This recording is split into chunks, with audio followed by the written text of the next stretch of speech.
لو دخلت اي كليه طبيه سواء طب اسنان او صيدله او علاج طبيعي او اي كليه طبيه، اول حاجه الف مبروك. وتاني خطوه بقى واللي لازم تاخدها قبل الدراسه هي البري ميديكال كورس او كورس التاهيل للكليات الطبيه، وهو بكل بساطه برنامج تاهيلي شامل، وطبعا لكل كليه طبيه البرنامج الخاص ليها. طب يا اوزه، الكورس ده احنا كدكاتره بيفيدنا في ايه؟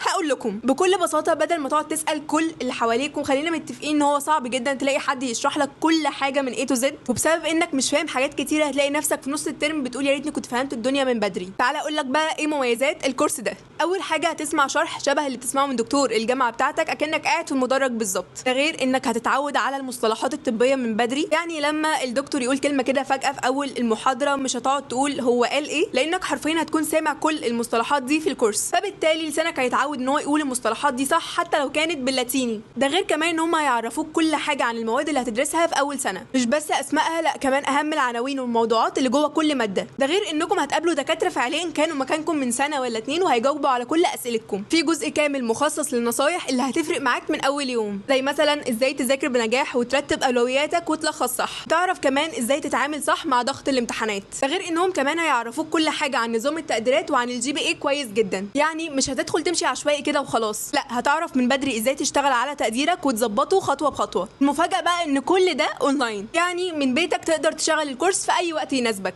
وعشان تسجلوا معاهم هسيب لكم اللينك تحت اسمي في البايو، تقدروا تخشوا وتحددوا الكليه بتاعتكم وتسجلوا معاهم. بس خليكم سابقين بخطوه مع كورس التاهيل للكليات الطبيه.